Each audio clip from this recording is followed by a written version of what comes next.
એ જે પુરુષ પ્રસાદને પ્રાપ્ત કરે છે. પ્રસાદ શબ્દનો અર્થ છે પ્રસન્નતા, શાંતિ, આનંદ. ભગવાનને આપણે પ્રસાદ ધરીએ છીએ પૂજા કરતી વખતે. એ પ્રસાદ આપણે ભગવાનને ધરીને પોતે ગ્રહણ કરીએ છીએ, આરોગીએ છીએ. પરમાત્માનો સ્પર્શ થાય, પરમાત્માને નિવેદિત થાય તો જળ ભોજનના પદાર્થમાં પણ ચૈતન્ય આવી જાય અને એને આપણે ગ્રહણ કરીએ તો આપણા પાપો બળે, મન શુદ્ધ થાય. જળમાં પણ ચૈતન્ય આવી જાય છે તો આપણે સ્વયં પરમાત્માની સાથે ભળી જઈએ, પરમાત્માને નિવેદિત થઈ જઈએ તો આપણા જીવનમાં પણ પ્રસાદ આવે, પ્રસન્નતા આવે. પણ ભગવાનમાં આપણે ક્યારે ભળી શકીએ? તો કહ્યું રાગ દ્વેષ વિયુક્તહિ, અર્થાત રાગ દ્વેષનો ત્યાગ કરો ત્યારે જ પરમાત્માના સ્વરૂપમાં તમે ભળી શકો છો. રાગ અને દ્વેષ અધ્યાત્મ માર્ગના લૂંટારા છે, ભગવાનની નજીક પહોંચવા દેતા નથી. સાધના તમે ઘણી કરતા હો. આપણે આખી મહાશિવરાત્રિની રાત્રિની પૂજા કરી, 4 પ્રહરની, દિવસે ઉપવાસ, રાત્રે જાગરણ, પૂજા, 24 કલાકનો ઉત્સવ કેટલો સરસ. ગુરુજીની કૃપાથી, આશુતોષ પરમાત્માની કૃપાથી સંપૂર્ણ મહાશિવરાત્રિ મહોત્સવ આનંદથી પરિપૂર્ણ થયો. આવી કલ્પના નહોતી કે આવો સુંદર મહોત્સવ આપણે ઉજવીશું. અમને તો એવી કલ્પના પણ નહોતી કે સુરતના સત્સંગીઓનો આટલો બધો ભાવ હશે. કેટલો ભાવ! સત્સંગમાં રોજ માણસો આવે, રાત્રે આવે, દિવસે, બપોરે, સાંજના સમયે. માતાઓ બહેનોનો કેટલો ભાવ! રસોઈ બનાવવામાં, રસોઈ પીરસવામાં, ધૂન કીર્તન કરવામાં કેટલા બહેનો. પૂજા પણ ઘણાય બહેનોએ ઘરે કરી છે. આ તો આપણી મર્યાદા છે કે પૂજનમાં ફક્ત ભાઈઓ જ બેસી શકે, બહેનોને અહીંયા આપણે મનાઈ રાખેલી છે. બાકી બહેનોનો, માતાઓનો ભાવ એટલો બધો હોય કે જો એને પૂજામાં બેસવા દઈએ તો પુરુષોનો વારો જ ના આવવા દે, બધાને કાઢી મૂકે. તમે બધા ઘરે જઈને આરામ કરો, અમે બધા પૂજા કરશું. માતાઓનો એટલો બધો ભાવ હોય. માતાઓ બહેનોનું જીવન ભાવ પ્રધાન હોય છે. હૃદયમાં કરુણા હોય, પ્રેમ હોય, સમર્પણ ભાવ વિશેષ હોય. માતામાં, બહેનોમાં સમર્પિત થઈ જાય સંતોને શરણે, ભગવાનને શરણે. પહેલેથી જ, નાનપણથી જ એમનું જીવન શરણે રહીને મોટું થયું હોય. માતાઓ બહેનો નાનપણમાં, બાલ્યાવસ્થામાં એના માતા પિતાને આધીન હોય ને શરણે હોય. લગ્ન થયા પછી એના પતિને આધીન, પતિને શરણે. અને વૃદ્ધાવસ્થામાં એના પુત્રને શરણે, અર્થાત એને પુત્રને આશ્રયે હોય. સ્ત્રીઓના જીવનને સ્વતંત્રતા નથી આપવામાં આવી. પણ બહેનોનો સ્વભાવ જ હોય છે બીજાને ઉપયોગી થવું, બીજાની સેવા કરવી. સેવાનું કાર્ય જેટલું માતાઓને બહેનો કરી શકે એટલું પુરુષો ન કરી શકે. પુરુષોમાં હૃદયની કઠોરતા હોય, થોડું અભિમાન હોય કે હું તો સાહેબ છું, હું તો આટલા પૈસા કમાઉં છું. બહેનોને શું કામ, ઘરે બેઠા બેઠા ગપ્પા જ મારવા છે ને. તમે ક્યારેક વાસણ ધોઈને બતાવો તો ખ્યાલ આવે, કપડાં ધોવો તો ખ્યાલ આવે એમાં કેટલી મહેનત છે. માતાઓ બહેનોને ઘરની અંદર જ રહેવાનું અને ઘરની બધી જવાબદારી, પુરુષોની માત્ર એક જ કામ પૈસા કમાવાના. બહેનોને પૈસા કેવી રીતે વાપરવા, ક્યાં વાપરવા, કેટલી બચત કરવી, બધી વેતરણ હોય. દીકરાઓને નાનપણથી મોટા કરવા, જન્મ આપવો. સાસુ જો સારા મળ્યા હોય તો થોડુંક સુખ હોય, નહીતર સાસુજી જો ફરેલા માથાના હોય તો બિચારી વહુનું જીવન આખું ગુલામીમાં જ. પતિ મેણા મારે, સાસુ મેણા મારે, સગા સંબંધીઓ કહે, બધું સહન કરવાનું. પણ જે સહન કરે છે એ જ મહાન બને છે. ધરતીમાં કેટલી સહન શક્તિ છે, એટલે જ ધરતીને આપણે માં કહીએ છીએ. એમ માતાઓમાં સહન શક્તિ ખૂબ હોય છે. માતાઓ બહેનોનું જીવન ભક્તિ પ્રધાન હોય છે, ભાવ પ્રધાન હોય છે. સરળતાથી મન ભગવાનમાં લાગી જાય. કહેવાનું તાત્પર્ય છે કે તમે પણ તમારું જીવન ભાવમય બનાવો. પૂજા આપણે કરી, રાત્રે આખી રાત્રિ પૂજા કરી, પણ માત્ર પૂજા કર્યાથી કંઈ સંતોષ માની લેવાનો નથી.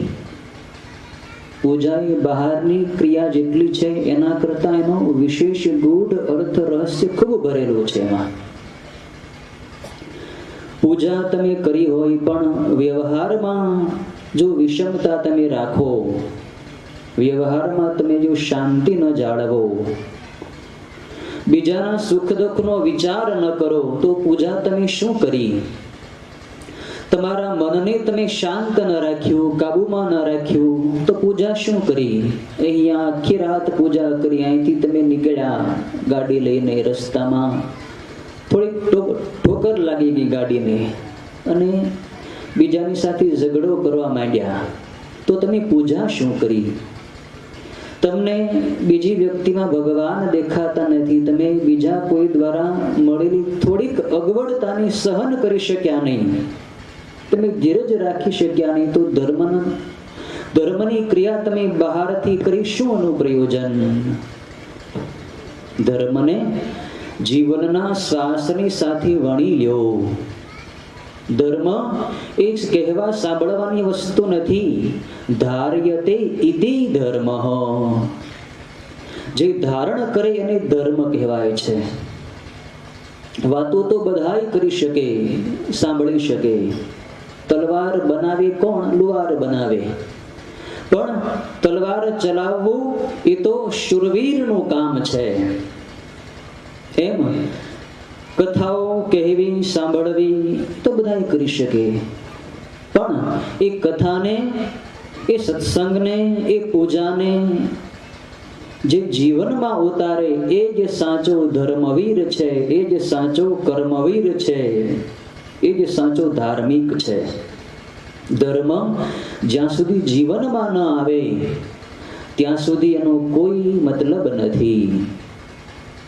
જીવન ધર્મમય બનાવો, ધર્મને જીવનની સાથે વણી લો. નાની નાની બાબતો સાથે ધર્મને વણી લો. તમે રાગ દ્વેષથી રહિત થઈને કર્મ કરો તો તમને પ્રસન્નતા પ્રાપ્ત થશે. સંસારના વ્યવહારના કાર્યોમાં તમારે ઘણી બધી પરિસ્થિતિઓ આવતી હોય, તમને ગમતી વ્યક્તિ મળે, ન ગમતી વ્યક્તિ મળે. ઘણા બધા માણસો એવા હોય જે તમારા સ્વભાવથી વિરુદ્ધ વર્તન કરતા હોય, પણ જો તમે ખરા ધાર્મિક હશો, ખરા શિવ ભક્ત હશો, ખરી પૂજા કરી હશે તો દરેકની અંદર તમને શિવના દર્શન થશે. તમને કોઈની પ્રત્યે અભાવો નહીં આવે. તમે તમારા મનની સંતુલા જાળવી રાખો, તમે તમારા મનને શાંત રાખો. જો શિવ પરમાત્મા શું કહે છે? શિવ પરમાત્મા શાંત છે, અતિ શાંત, સદાય ધ્યાન અવસ્થામાં બેઠા હોય છે. નહીતર ભગવાનના મંદિરમાં તમે જુઓ કેટલી બધી વિષમતા છે. ભગવાનનું ઘરેણું સર્પ, માતાજીનું વાહન સિંહ, ભગવાનનું વાહન પોઠિયો, ગણપતિનું વાહન ઉંદર, કાલભૈરવનું વાહન કૂતરો. આ બધા વિરુદ્ધ પ્રકૃતિ વાળા, વિરુદ્ધ સ્વભાવ વાળા બધા સભ્યો છે. પણ છતાંય ભગવાનના મંદિરમાં, એક મંદિરમાં બધા સંપીને સાથે રહે છે. એક જ મંદિરમાં, એક જ ઘરમાં. તમારા ઘરની અંદર પણ વિવિધ પ્રકારના સ્વભાવના માણસો હોય. કોઈ બહેનોનો સ્વભાવ ઉંદર જેવો હોય, કોઈનો સ્વભાવ કૂતરા જેવો હોય, બસ બસા જ કર્યા કરે. કોઈનો સ્વભાવ સિંહ જેવો હોય, એમ તુરત કંઈ કહેવાય નહીં. થોડુંક કહેવાય તો આમ ક્રોધ એવો લાલ ઘૂમ થઈ જાય. કોઈનો સ્વભાવ નાગ જેવો હોય, વારંવાર ફોફાડા જ માર્યા કરે અને ખોટી ખોટી આમ એવી વાતો કરે. ફોફાડા બહારથી મારે, ધમકી દીધા કરે.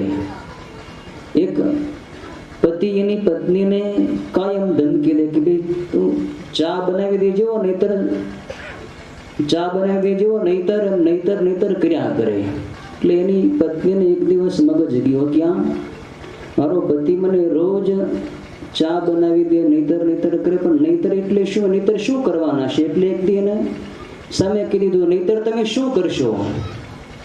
એટલે એના પતિને થયું કે આજે દેવી કોપાયમાન થયા છે, આજે આપનું કાંઈ ચાલે એમ નથી. એટલે ખીજાણી. એટલે એનો પતિ કે ભાઈ નહીં બનાવી દે તો હું હાથે બનાવી દઈશ. એટલે ઘણાનો સ્વભાવ ફૂફાડા મારવાનો હોય, ખોટી ખોટી ધમકી દીધા કરે. એટલે એમ કઈ બીવાની જરૂર નથી બહેનોએ. પણ કહેવાનું તાત્પર્ય છે, સ્વભાવ બધાના અલગ અલગ હોય, એમાં પણ તમે શાંતિ તમારા મનની જાળવી રાખો તો તમે અધ્યાત્મ માર્ગમાં, ભક્તિ માર્ગમાં આગળ વધી જશો, ખૂબ આગળ વધશો. પ્રસન્નતા તમે તમારા હાથમાં રાખો. બીજો વ્યક્તિ તમને કંઈ કહી દે અને તમારે ક્રોધ કરવો શું જરૂરી છે? બીજી વ્યક્તિ જેમ નચાવે એમ તમે નાચવા માંડો તો તમે ગુલામ થઈ ગયા. બીજી વ્યક્તિ તમને અપશબ્દ કહે અને તમે ગુસ્સે થઈ ગયા તો તમે પેલી વ્યક્તિના ગુલામ, એ તમારો માલિક. પણ ભક્તિ તમારે ગુલામ થવા માટે નથી કરવાની, મુક્ત થવા માટે કરવાની છે. મુક્ત કોને કહેવાય? જે પોતાની શાંતિ, પોતાની પ્રસન્નતા, પોતાનો આનંદ પોતાના હાથમાં રાખે છે. ચાહે સામેવાળો માણસ ગમે તેવી વાત કરે, ગમે તેવું વર્તન કરે, મારે શાંત રહેવું છે, મારે આનંદમાં રહેવું છે. બીજી વ્યક્તિ તમને ગાળ આપતો હોય, ગાળ લેવી ન લેવી તમારા હાથની વાત છે. એક સ્વામીજી એક બગીચામાં સ્નાન કરવા ગયા. એની સાથે એક સેવક હતો, સત્સંગી ભાઈ. બગીચામાં નળ ગોઠવેલા, એમાં નળ નીચે બેઠા બેઠા આનંદથી ખૂબ સ્નાન કર્યું. બગીચાનો માલિક ત્યારે નહોતો અને સ્નાન કરતા હતા એમાં પેલો માલિક આવી ગયો. મારા બગીચામાં કોણ ગરી ગયું? નાવા માંડ્યા, બેફામ વર્તન કરે છે, કઈ મળ્યો ગાળ્યું દેવા, આવા ને તેવા. એટલે પેલો જે સત્સંગી ભાઈ હતો એ પહેલા એને નાઈ લીધું હતું. સ્વામીજી હજી સ્નાન કરતા હતા. એટલે સત્સંગીને ખ્યાલ આવી ગયો કે આ માલિક ગાળ્યો દે છે. એટલે એને સ્વામીજીની વાત કરી, સ્વામીજી જલ્દી આ નાવાનું પતાવો, લો ભાઈ ગાળ્યો દે છે. એટલે સ્વામીજી એ કીધું કે ભાઈ એને ગાળું દેવી હોય તો ભલે દે. તું એને કહી દે કે સ્વામીજી ગાળું લેતા નથી, એને લેવી હોય તો ભલે, એને દેવી હોય તો ભલે દે, પણ આપણે લેવી જ નથી. તો આપણે જો ગાળ લઈશું નહીં તો એ ગાળ કોની પાસે રહેશે? જેણે આપી છે એની જ પાસે રહેશે. આપણે લઈએ નહીં તો જે આપવા વાળો હોય એની પાસે જ એ વસ્તુ રહે. એમ તમારું કોઈ અપમાન કરે, તમારો કોઈ તિરસ્કાર કરે તો તમારે એ ઓઢી નહીં લેવાનું કે આણે મને આમ કહી દીધું તો હું આવો જ છું. સમાજની વ્યક્તિત્વ તમને ગમે તેવું વર્તન તમારી સાથે કરશે, પણ તમારે બીજાના ભરોસે તમારું મૂલ્યાંકન નથી કરવાનું. તમારું મૂલ્યાંકન તમે પોતે કરો. તમે કેવા છો એ તમને પોતાને જ ખબર હોય. બહારની બીજી વ્યક્તિ તો તમારા બાહ્ય વર્તનથી તમારું મૂલ્યાંકન કરતી હોય કે આ સ્વામીજી આવા, આ સ્વામીજી મહાન છે, આ સ્વામીજીનું આટલું ભજન છે. સ્વામીજી કેવા છે સ્વામીજીને પોતાને ખબર હોય. લોકો તો વખાણ કર્યા કરે, પણ તમે પોતે કેવા છો એ પોતાના આત્માને પૂછો. લોકો પ્રશંસા કરે તો ફૂલાવું નહીં, નિંદા કરે તો દુઃખી થવું નહીં. તમે તમારી મનની સંતુલા જાળવી રાખો, બેલેન્સ જાળવી રાખો. સાધના, ભજન, નામ એનું છે કે તમે શાંત રહો, તમે તમારા મનને સંતુલિત રાખો. જીવનમાં ઘણા પ્રસંગો તમારે બનતા હશે અને આવા મોટા સુરત જેવા આધુનિક શહેરમાં ગીચ વસ્તી કેટલી બધી, કેટલા લોકોના સંપર્કમાં આવવું પડે. થોડીક પણ ભૂલ બીજાથી થઈ જ જતી હોય. બધાય લોકો કંઈ તમને ગમે એવું વર્તન ન કરે. તમે એમ મનમાં ધાર્યું હોય કે હું જેવું ચાહું એવું જ થવું જોઈએ, તો બધાય કંઈ તમારી ઈચ્છા પૂરી કરવા માટે બંધાયેલા થોડા છે. બધી ઈચ્છા આજ સુધી કોઈની પૂરી થઈ નથી, ભગવાનના બાપાની નથી થઈ. દશરથ મહારાજને ઈચ્છા હતી હું રામને સવારે ગાદીએ બેસાડું, ઈચ્છા પૂરી થઈ ન થઈ. તો આપણે ક્યાંથી થવાની છે? ઈચ્છાને તમે શાંત કરી દેજો તો જ તમે સુખી થશો. બાકી બીજા લોકો તમારી ઈચ્છા પ્રમાણે વર્તન કરે એવી તમે જો આગ્રહ રાખશો તો તમે દુઃખી થશો. સુખી કે દુઃખી થવું એ માણસના પોતાના હાથની વાત છે. ભગવાન પણ કોઈને સુખી દુઃખી કરતા નથી. જગત પણ કોઈને સુખી દુઃખી કરતો નથી. સુખી અને દુઃખી માણસ પોતાની મૂર્ખતાને લીધે થાય છે. માનવ જન્મ સુખી થવા માટે નથી મળ્યો, દુઃખી થવા માટે નથી મળ્યો, પણ સુખ અને દુઃખથી પર થઈ પરમ આનંદની પ્રાપ્તિ કરવા માટે મળ્યો છે. માનવ જન્મ એટલો મૂલ્યવાન છે, એની એક એક ક્ષણ મૂલ્યવાન છે. જો તમે પ્રત્યેક ક્ષણનો સદુપયોગ કરો, અને એ સદુપયોગ તમે ક્યારે કરી શકશો? જ્યારે તમે શાંત હશો, જ્યારે તમારું મન સંતુલિત હશે. જે માણસ સંતુલિત અવસ્થામાં હોય, શાંત હોય, એ જ પોતાનું કાર્ય ચોકસાઈ પૂર્વક કરી શકે. નાનામાં નાનું કામ હોય કે મોટામાં મોટું કામ હોય, તમે જો તમારા મનને સંતુલિત રાખશો તો કાર્ય તમે ખૂબ સરસ રીતે ઓછી શક્તિથી, ઓછા સમયમાં, ઓછા ખર્ચાથી કરી શકશો. આજના માણસનું મન સંતુલિત નથી, અને એ સંતુલિત કરવા માટે કોઈ સંતના શરણે જઈને એમના ઉપદેશ અનુસાર સાધના કરો. એમના સિદ્ધાંત અનુસાર, એમના ઉપદેશ અનુસાર જીવનને ભજનમય બનાવો. તમારા જીવનને કોઈ સંતના શરણે સમર્પિત કરો. સંત શરણ વગર જીવનો ઉદ્ધાર બહુ કઠિન છે. જીવનમાં કોઈ એકાદ એવા સદગુરુની જરૂર રાખો કે જે તમારી ભૂલ બતાવે, જે તમારો દોષ બતાવે, તમારી પ્રશંસા ન કરે, પણ ગુરુજી કહેતા તમારો કાન પકડીને થપાટ મારીને જીવનમાં સાચું ધર્મનું, કર્તવ્યનું જ્ઞાન આપે એવા એકાદ સદગુરુને જીવનમાં રાખજો. તમારી વાહવાહ કરે એવા નહીં, એ તમારું કલ્યાણ ન કરી શકે. પ્રશંસા કરવા વાળા તો ખૂબ મળે, પણ જે સાચી વાત બતાવે, ભલે વાત કડવી હોય પણ જીવનમાં સંસર્વી ઉતરી જાય, એવા સદગુરુ તમે જીવનમાં એકાદ રાખજો. વાહવાહ કરવા વાળા, પ્રશંસા કરવા વાળા, વખાણ કરવા વાળા ગુરુ તમારું કલ્યાણ ન કરી શકે, પણ જેને કલ્યાણ કરવું હોય એવા સાચા સદગુરુ શિષ્યની ઘણીવાર કઠોર કપરી પરીક્ષા પણ કરી બેસતા હોય. એમાં જો તમે ટકી જાઓ તો તમે અધ્યાત્મ માર્ગમાં આગળ વધી શકો. સદગુરુની પરીક્ષામાં પાસ થવું ખૂબ કઠિન હોય છે.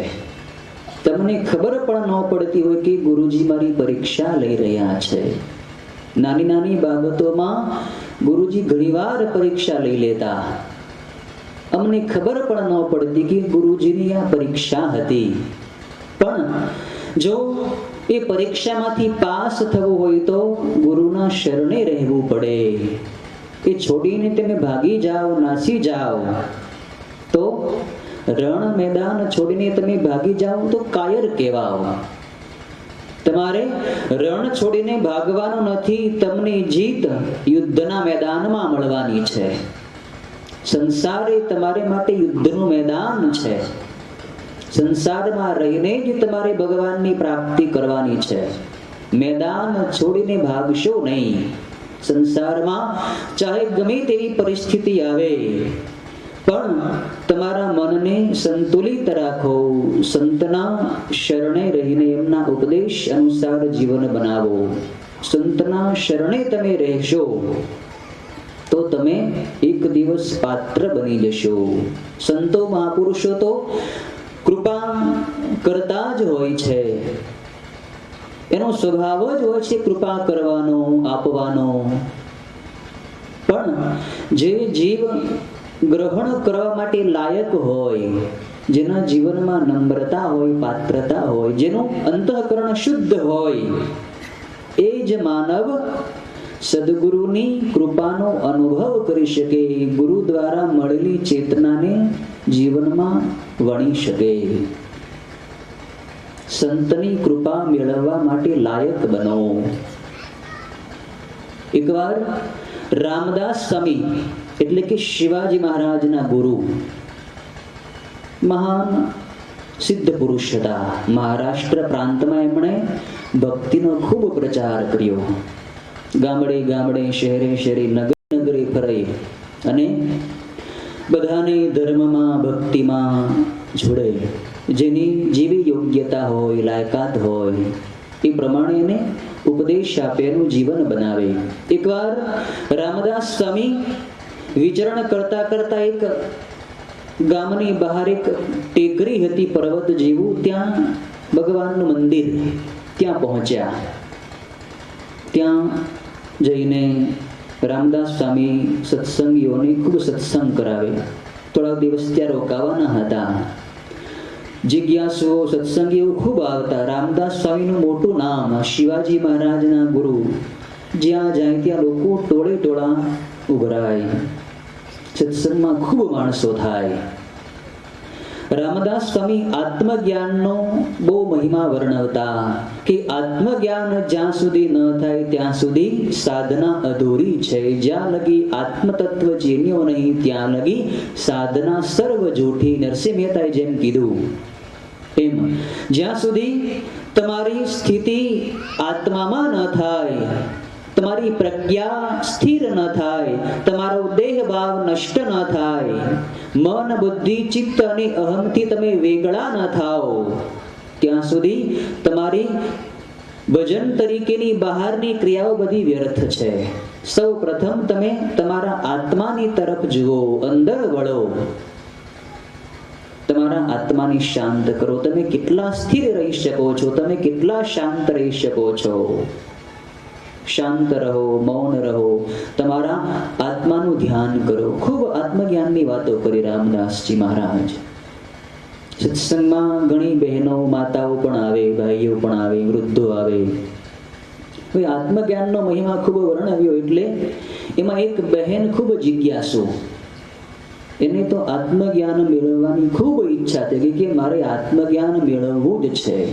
એટલે એક દિવસ સત્સંગ પૂરો થયો, બધા માણસો જતા રહ્યા એટલે પેલી બહેન સ્વામીજી પાસે આવી, ચરણોમાં વંદન કરી અને પોતાની જિજ્ઞાસા રજૂ કરી. સ્વામીજી, મારે આત્મજ્ઞાન જોતું છે.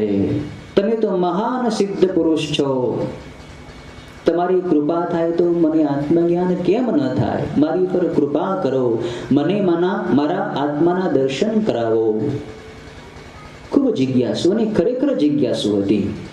એટલે સ્વામીજીને પણ થયું કે આની જિજ્ઞાસા કેટલી પ્રબળ છે, પણ પાત્રતા હજી નથી.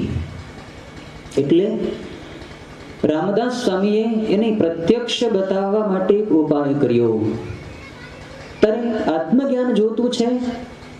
તો પેલી બેન કે હા સ્વામીજી, મારે આત્મજ્ઞાન મેળવવું છે. તમે કેટલી વાત કરો છો, મારે આત્મજ્ઞાન મેળવવું જ છે. આત્મજ્ઞાન ન થાય ત્યાં સુધી માનવ જન્મ અધૂરો છે. તો હું તને આત્મજ્ઞાન જરૂર આપીશ, પણ એક શરત. બોલો સ્વામીજી, શું? ઘણા દિવસથી મેં ખીર ખાધી નથી, ખીર ખાવાની મને બહુ ઈચ્છા છે. તો મારી માટે ભિક્ષામાં ખીર બનાવીને લઈ આવ, તો હું તને પછી આત્મજ્ઞાન આપીશ. વેદાંતની તત્વજ્ઞાનની ચર્ચા કરી તને એવું આત્મજ્ઞાન કરાવી દઈશ. એટલે પેલી બહેનને તો ખૂબ આનંદ આવ્યો. વિશેષ કે આ તો બે હાથમાં લાડુ, એક તો સ્વામીજીની ભિક્ષા, અને એમાં પણ સ્વામીજીએ સામે ચાલીને ખીર બનાવવાનું કહ્યું, અને બદલામાં આત્મજ્ઞાન. કેટલું સસ્તું! એ તો સ્વામીજીને કે સ્વામીજી તમે અહીંયા જ બેસો, હું હમણે જ તાબડતોબ ઘરે જઈને તૈયાર ખીર કરીને સ્વાદિષ્ટ મધુર બનાવીને ખીર તમારા માટે લઈ આવું જ છું. જા. પેલી બહેન તો તુરંત ઘરે દોડતી ગઈ, સ્વામીજી માટે મારે ખીર બનાવી છે. ગાયનું દૂધ લઈ આવીને બદામ ને કાજુ ને અંદર કેટલું બધું નાખીને સ્વાદિષ્ટ એવી મજાની ખીર બનાવી. 2-3 કલાક મહેનત કરીને. હૃદયમાં ભાવ હતો, અને ભાવમાં જે મીઠાશ છે એ મીઠાશ મસાલામાં કે વસ્તુમાં નથી હોતી. વસ્તુ ગમે એવી સારી હોય, પણ મનમાં ભાવ ન હોય, મન કોચવાતું હોય, તો એ રસોઈની અંદર મીઠાશ નથી આવતી. પણ બહેનો માતાઓ જો રસોઈ ભાવથી બનાવતી હોય તો એ ભિક્ષામાં આનંદ આવે. ભલે સ્વાદ ન હોય, પણ એ ભિક્ષા પચે તો મન તમારું શાંત થાય, ભગવાનમાં પ્રેમ થાય. કિંમત ભાવની છે, વસ્તુની નથી. ભાવ કેટલો છે બનાવવા વાળાનો, એના તરફ તમે જુઓ. બેને ખીર ખૂબ ભાવથી, પ્રેમથી, અને વસ્તુ પણ સારી વાપરી. સ્વામીજીને ખ્યાલ હતો કે આ બહેન હમણાં જ મારા માટે ખીર બનાવીને લાવવાની છે. એટલે એમને શું કર્યું, ટેકરીની પાછળ એક ગંદુ નાળું હતું, એમાંથી ગટરનું પાણી વહેતું હતું. સ્વામીજી ત્યાંથી ટેકરીની નીચે ઉતરી એ ગંદા ગટરના પાણીમાં પોતાનું પાણી પીવાનું જે કમંડળ હતું એ કમંડળ એ પાણીમાંથી ભરી આવ્યા. ગંદુ પાણી બદબુ મારતું હતું. લાવીને બેસી ગયા પોતાના આસન ઉપર. પેલી બહેન ખીર બનાવીને આવી, બરણીમાં ભરીને લેતી આવેલી. એટલે સ્વામીજીને કહે, લ્યો સ્વામીજી, આપના માટે હું સ્વાદિષ્ટ ગરમા ગરમ ખીર બનાવીને લાવી છું. એટલે સ્વામીજીએ પોતાનું કમંડળ જે હતું ગંદા ગટરના પાણીથી ભરેલું એને આપી દીધું, ઢાંકણું ખોલીને, કે લે, આની અંદર તું તારી બનાવેલી ખીર નાખી દે. બહેને જોયું કે આ તો ખરાબ પાણી છે, કીચડ કાદવ છે, આની અંદર ખીર કેમ નાખવી? સ્વામીજી, આમાં તો ખરાબ પાણી છે, ગંદુ છે, આની અંદર ખીર થોડી નખાય. નહીં તો નાખી દે, મારે ખાવી છે ને. પણ સ્વામીજી હું તમારી માટે લાવી છું અને બીજા પાત્રમાં લઈને આરોગી લ્યો. પછી સ્વામીજી બોલ્યા કે બહેન, મારા ગંદા પાણીના ભરેલા કમંડળની અંદર તું તારી સ્વાદિષ્ટ ખીર નાખવા તૈયાર નથી. 2-3 કલાક મહેનત કરીને તે જે ખીર બનાવી છે એ ખીર તું આ મારા ગંદા કમંડળમાં નાખવા માટે તૈયાર નથી. તો મેં વર્ષો સુધી સાધના ભજન કરીને જે આત્મજ્ઞાન, જે તત્વજ્ઞાન સંપાદન કર્યું છે, જે જ્ઞાન મેં મેળવ્યું છે, એ તારા ગંદા પાત્રમાં અર્થાત તારા ગંદા અંતઃકરણની અંદર હું કેવી રીતે નાખી શકું? પહેલા તો તારું અંતઃકરણ શુદ્ધ કર, પહેલા તો તારા મનને શુદ્ધ કર, પછી તારે મને કહેવું પણ નહીં પડે કે સ્વામીજી મને આત્મજ્ઞાન આપો. મારાથી આત્મજ્ઞાન તને આપોઆપ અપાઈ જશે. આત્મજ્ઞાન એ લેવા અને દેવાની વસ્તુ નથી, એ તો પાત્ર સામે આવી જાય એટલે ગુરુના જીવનમાંથી આત્મજ્ઞાન અપાઈ જ જાય. આપવું ન હોય તો પણ અપાઈ જાય. એ લેવા એ લઈ શકાતું નથી અને દઈ શકાતું પણ નથી. જિજ્ઞાસુ મુમુક્ષુ યોગ્ય પાત્ર સાધક જ્યારે સામે આવે ત્યારે સંતો મહાપુરુષો આત્મજ્ઞાન એનાથી અપાઈ જતું હોય છે. પાણી ક્યાં જશે? ઢાળ હોય ત્યાં જ જાય, ઊંચે ન ચડે. પાણીનો સ્વભાવ છે નીચે જવાનો. એ જે બાજુ જે તરફ ઢાળ હશે અર્થાત ખાડો હશે, જ્યાં ગ્રહણશીલતા હશે ત્યાં પાણી આપોઆપ પ્રવાહિત થઈ જશે.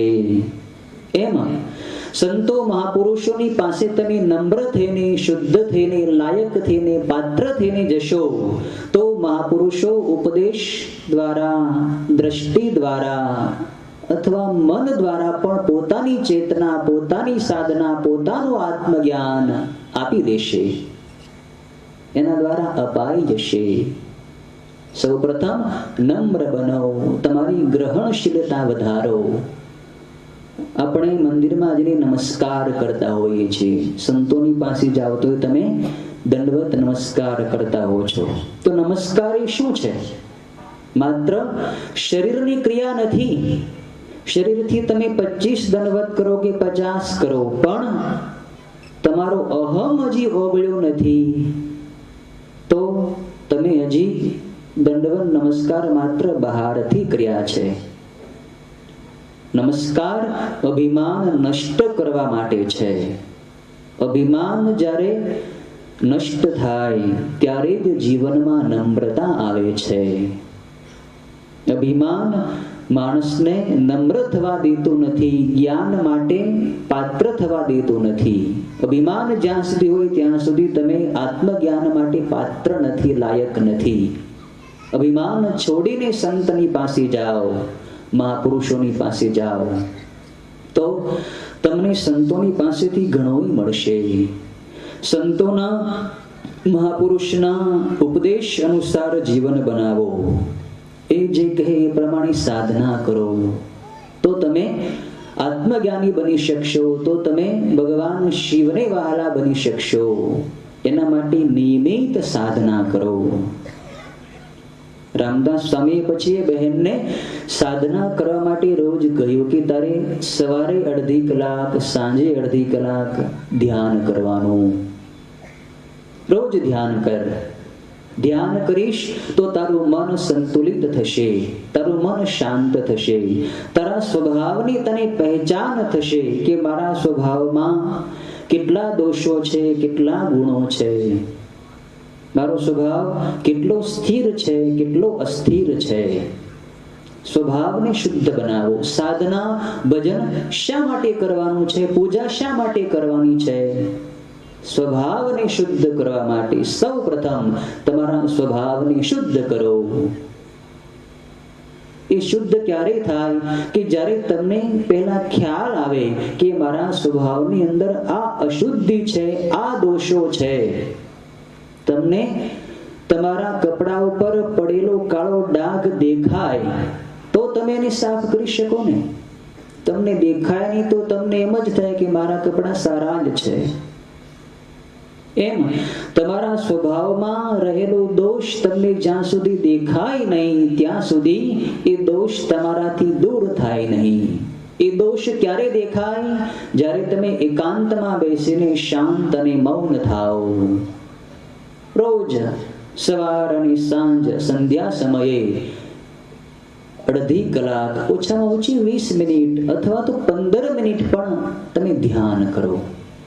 એકાંતમાં અથવા તો તમારા ઘરમાં જ ભગવાનનું જે મંદિર હોય એમની સામે બેસીને થોડી વાર શાંત બેસો.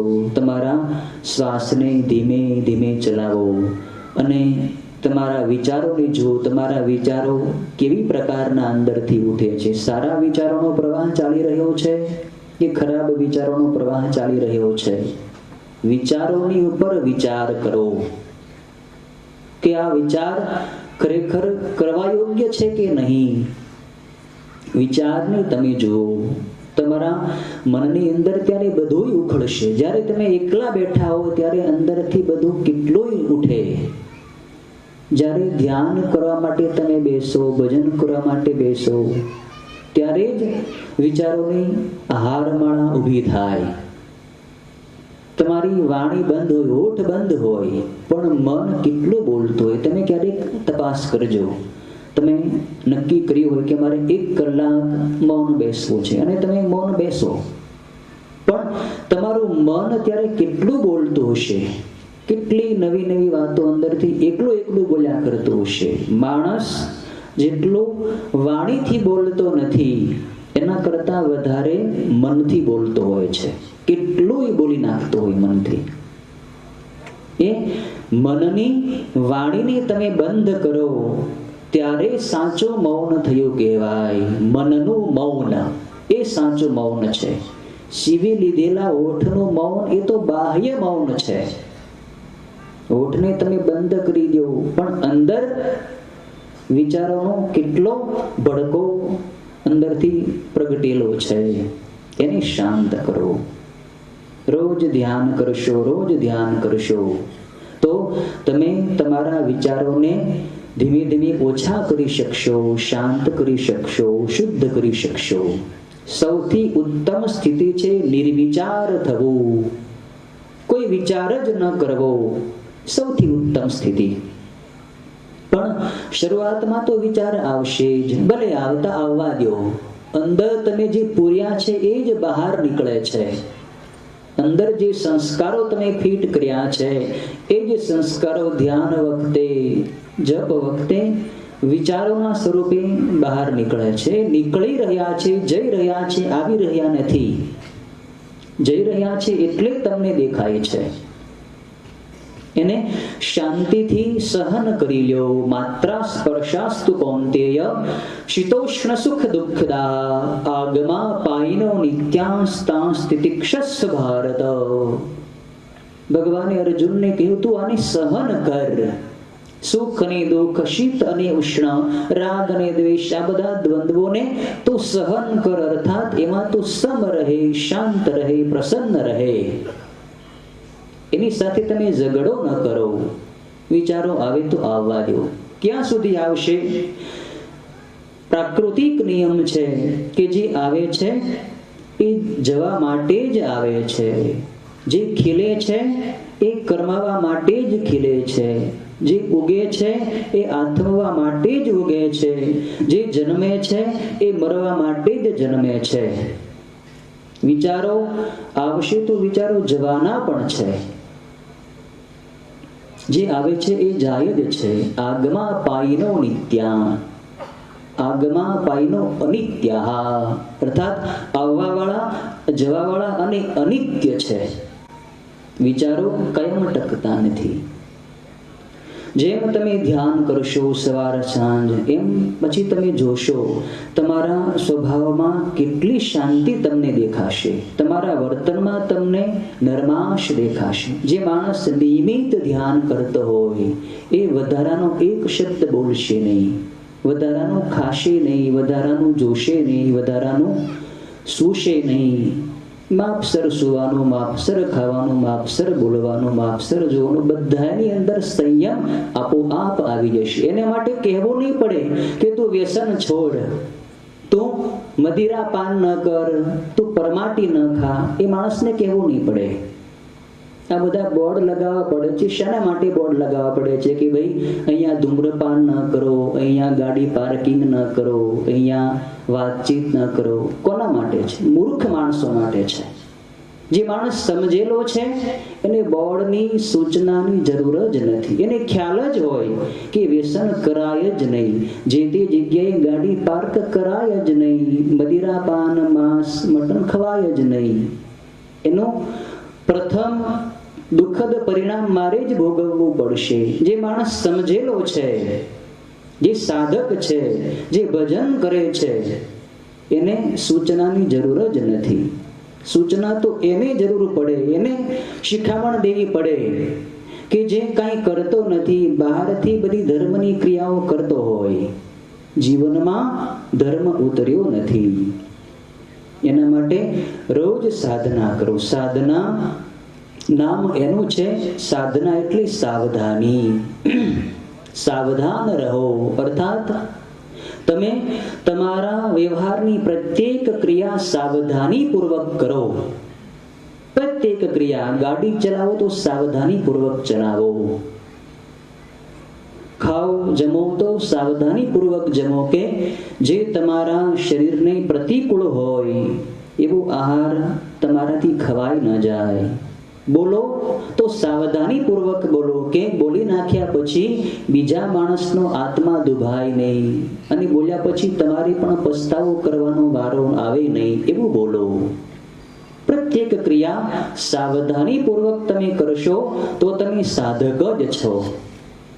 ધર્મને જીવનમાં વણી લ્યો. પ્રત્યેક ક્રિયા સાવધાની પૂર્વક કરો. અને આ જીવન એક યાત્રા છે. આમાં તમે સાવધાની પૂર્વક દરેક ક્રિયા વ્યવહાર કરશો તો જ તમારી ગાડી પહેલે પાર પહોંચશે. તમે અહીંયા સત્સંગમાં રોજ આવતા હશો ગાડી લઈને, અને સત્સંગ પૂરો થાય પછી ઘરે જતા હશો, તો ગાડી તમે કેટલી સાવધાની પૂર્વક ચલાવો છો? કેટલી ટ્રાફિક હોય, કેટલા માણસોની ગીડી હોય, બધાની વચ્ચેથી કોઈને પણ ટચ થયા વગર તમે તમારી ગાડી સુખીથી સાવધાની પૂર્વક તમારા ઘર સુધી પહોંચાડી દો છો. કેમ કે તમે સાવધાન ડ્રાઈવર છો, પૂરેપૂરી કુશળતા રાખો છો. એમ આ માનવ જીવન પણ એક યાત્રા છે. આમાં પણ તમારી તમારી ગાડી સાવધાની પૂર્વક ચલાવવાની છે. કોઈની સાથે ઠોકર લગાવવાની નથી, કોઈની સાથે અથડાવાનું નથી, કોઈની સાથે ઝઘડો કરવાનો નથી. તો તમારી ગાડી શાંતિથી પાર પહોંચી જશે. સાવધાની પૂર્વક કોઈની સાથે ઝઘડો કરો નહીં, કોઈની સાથે બંધાવ નહીં, જ્યાં ત્યાં ઊભા ન રહી જાઓ. જેમ તમે ઘરે જતા હો તો વચમાં ક્યાંક ઊભા રહી જાઓ તો ઘરે પહોંચી શકો નહીં, એમ આ સંસારમાં પણ તમારે ક્યાંય ઊભું રહેવાનું નથી, ક્યાંય બંધાવાનું નથી, ક્યાંય આસક્ત થવાનું નથી. તમારે તમારા ઘરે જવાનું છે, અર્થાત ભગવાનની પાસે જવાનું છે. ભગવાનનું ઘર એ આપણું સાચું ઘર છે, જ્યાં ગયા પછી ક્યારેય પાછું આવવું પડતું નથી. યદ ગત્વા ન નિવર્તન્તે તદ્ધામ પરમમ મમ. જ્યાં ગયા પછી ક્યારેય પાછું આવવું પડતું નથી એવું મારું પરમધામ છે. દુનિયાનો છેડો કયો? તમારું ઘર. તમે આખી દુનિયામાં યાત્રા કરો, કાશી, કેદાર, બદ્રી, સોમનાથ, વિશ્વનાથ, 12 ધામની, 4 ધામની, 12 જ્યોતિર્લિંગની યાત્રા કરો. અમેરિકા જઈ આવો, રશિયા જઈ આવો, ઓસ્ટ્રેલિયા જઈ આવો, પણ જ્યાં સુધી તમે તમારા ઘરે પાછા ન આવો ત્યાં સુધી તમને શાંતિ નહીં મળે. ત્યાં સુધી તમને એમ જ થશે, ભલે બહાર ગમે એવા મોટા આધુનિક સુખ સમૃદ્ધિ વાળા શહેરમાં, ધામમાં તમે ગયા હો, પણ તમારા મનમાં તો એમ જ હોય કે મારે અહીંયા રહેવાનું નથી, આ મારું સાચું ઘર નથી. મારું ઘર તો અમુક જગ્યાએ, અમુક ગામમાં, અમુક શેરીમાં છે. ઘરે જ્યાં સુધી ન આવો ત્યાં સુધી શાંતિ મળતી નથી. એમ જ્યાં સુધી આપણે પરમાત્માની પ્રાપ્તિ નહીં કરી લઈએ ત્યાં સુધી, ચાહે મનુષ્ય દેહમાં આવીએ, પશુ પક્ષીના દેહમાં આવીએ, ચાહે સ્વર્ગલોકમાં પણ જઈ આવીએ, સ્વર્ગના રાજા ઇન્દ્ર પણ બની જઈએ, શાંતિ નહીં મળે. શાંતિ તમને ત્યારે મળશે, અખંડ શાંતિ, શાશ્વત શાંતિ ત્યારે મળશે જ્યારે પરમાત્માની પ્રાપ્તિ તમે કરી લેશો. પરમાત્મા એ આપણું મૂળ ઘર છે. તમારે ક્યાંય અટકવાનું નથી, ક્યાંય ઊભું રહેવાનું નથી, ક્યાંય આસક્ત થવાનું નથી. તમે રબરનો દડો બનો, માટીનો ગારાનો ગળિયો ન બનો. માટીનો ગારાનો ગળિયો તમે જ્યાં ફેંકો ત્યાં ચોંટી જાય, પણ રબરનો દડો તમે જ્યાં અથડાવો ત્યાંથી પાછો આવે, ક્યાંય ચોંટતો નથી, બધે ઉછળતો કૂદતો રહે છે. એમ તમારે રબરના દડાની જેમ બધે જવાનો છે, બધી પરિસ્થિતિઓમાંથી પસાર થવાનો છે, પણ ક્યાંય ચોંટવાનું નથી. કોઈ ધનમાં ચોંટી ન જાઓ, કોઈ વ્યક્તિમાં ચોંટી ન જાઓ, કોઈ મકાનમાં ચોંટી ન જાઓ, કોઈ સ્થાનમાં ચોંટી ન જાઓ, કોઈ શરીરમાં ચોંટી ન જાઓ. બધાથી અલગ રહો, બધાથી મુક્ત રહો. વ્યવહાર બધો કરો પણ ક્યાંય બંધાવ નહીં. એનું જ નામ સાચો કર્મયોગી છે. અને ત્યારે જ તમને તત્વની પ્રાપ્તિ થશે, ભગવાનની પ્રાપ્તિ થશે. માનવ જન્મ એના માટે જ મળ્યો છે. અને જો તમે સાવધાની પૂર્વક સાધના કરશો, વ્યવહારને પણ સાધનામય બનાવશો, તો જીવન જીવવાની તમને મજા આવશે. એવી મજા આવશે કે તમને લાગશે, ઓહો, ભગવાને મને કેવું સુંદર માનવ જન્મ આપ્યો, આમાં કેટલો આનંદ છે, કેટલી શાંતિ છે. માનવ જન્મ દુઃખી થવા માટે નથી. તમે તમારા દુઃખને, મનની કુટિલતાઓને ફેંકી દો. ક્યારેય નિરાશ ન થાઓ, ક્યારેય હતાશ ન થાઓ, જીવનમાં ક્યારેય પીછેહટ ન કરો. સદાય આગળ વધતા રહો, આગળ વધતા રહો, ભગવાનની તરફ આગળ વધો. દરેકને સુખ આપો, દરેકને શાંતિ આપો, દરેકને પ્રેમ આપો. માનવ જન્મ આપવા માટે છે, લેવા માટે નથી.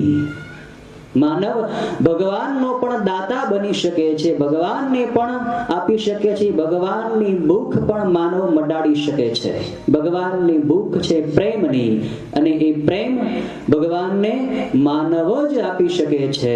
પ્રેમનું પાન પરમાત્મા કરી શકે છે, પ્રેમનું દાન જીવાત્મા કરી શકે છે. તમારી અંદર ભગવાનની ભૂખ મટાડવાની શક્તિ છે, સમાજને સુખ આપવાની શક્તિ છે. તમે તમારી પાસે જે છે આપતા જાઓ. નાની પણ વસ્તુ હોય તો એ પણ આપતા જાઓ. વસ્તુ ન પણ હોય તો તમારા હૃદયનો ભાવ આપો, તમારી શુદ્ધ વાણી આપો, તમારા સારા વિચાર આપો. જગતની પ્રત્યે તમે સારા વિચાર કરો. દરેકની પ્રત્યે સદભાવ, દરેકની પ્રત્યે સારો ભાવ, કોઈની પ્રત્યે કુભાવ કરશો નહીં. દરેકની પ્રત્યે તમે સદભાવ કરશો તો તમારી આ જીવન રૂપી નૈયા સંસાર સમુદ્રની પેલે પાર પહોંચી જશે, તમારું કલ્યાણ થઈ જશે. ઓમ પૂર્ણમદઃ પૂર્ણમિદં પૂર્ણાત પૂર્ણમુદચ્યતે પૂર્ણસ્ય પૂર્ણમાદાય પૂર્ણમેવાવશિષ્યતે. ઓમ શાંતિ શાંતિ શાંતિ.